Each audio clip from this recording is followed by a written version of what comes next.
pinsan nun. Pinsan nun, oo. Ang ano lang. Ito yung ano sir, yung parents po, no? Oo. Yung Gino Plate.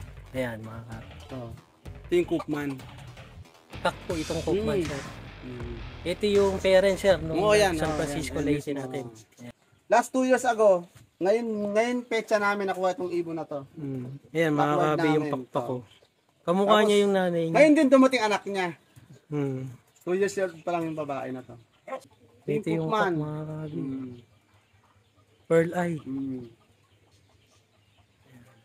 Apo to ni Tak 12123, Tak 128 ni Sir Jericho. Welcome back sa Herbin's Love.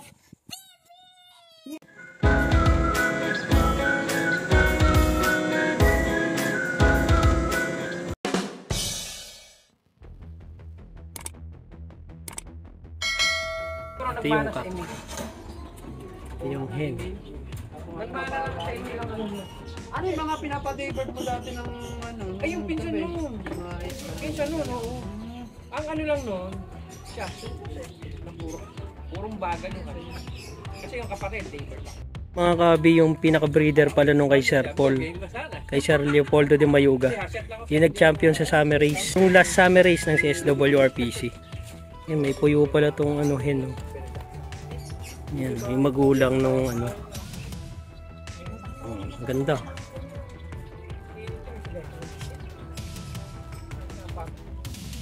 Of color tong kak. Sabuhin ka lang yun. Ah, pareho palang may puyo to. Oh. Yan oh. Pareho silang may puyo. Simple lang yung itsura ng ibon. Oh.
Mga kabi, nandito tayo sa breeding section ni Sir Aremel.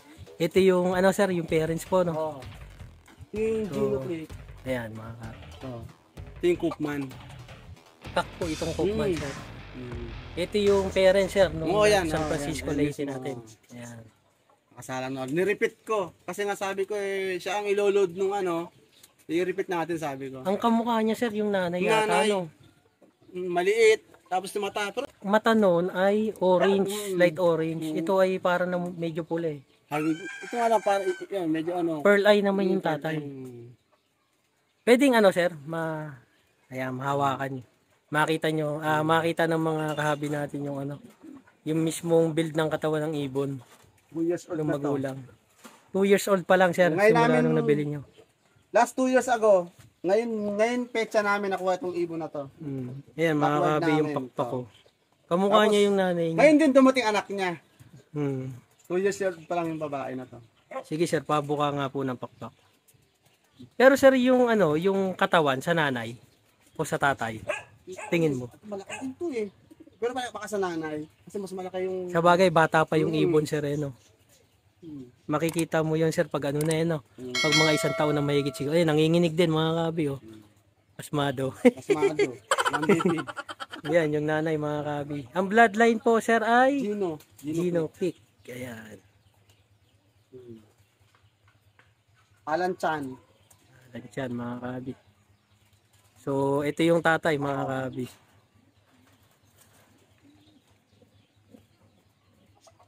Lalaro namin sa OLR. Ang anak nito. May pang OLR na entry pa pala sila, Sir RML. Ang gaganda yata ng katawan, sir, no? Mga bilog, no?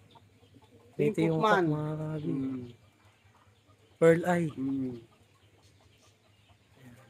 Apo to ni Tak 12123, Tak 128 ni Sir Jericho. Apo to. Yan yung pakpak, mga kabi. Sige nga po, sir. Pabuka nga po. Lugon lang eh. Lugon. Ayan. Mahaba naman ang pakpak nito. Na medyo malapad. Kasi ang magulang nito, anak ni Tak 128 to. Ayun. So nakita na natin, mga kabi, yung pinaka breeder nung nag-clock na ibon ni Sir RML. Sa anak ko eh, may mga ano eh. May pedigree yan, mga kahabi. Ayan, kaya legit na legit yung pinanggalingan ng ibon. Para ano pa namin, nakakausap pa ni ang anak ko, si Jericho, Sir Idol. Na-update na nila, no, sir? No? Report na kami kanina. Ayun, Sir RML, baka may mga shoutout ka po, saka pasasalamatan. At sa Team Kabuya, siyempre, mataga Kabuya, at saka sa mga naglaro sa Season 1 ng Calabarzon, San Francisco, Southern Later Race. Opo. See you next season, mga kalapatids. Saka shoutout din sa ating malay presidente, kina madam ng CSW at PC. Salamat po sa magandang palaro. Congrats, Sir RML. Yan. Congrats sa atin lahat. So, hanggang dito na lang, mga kahabi. Keep safe and God bless. Bye-bye.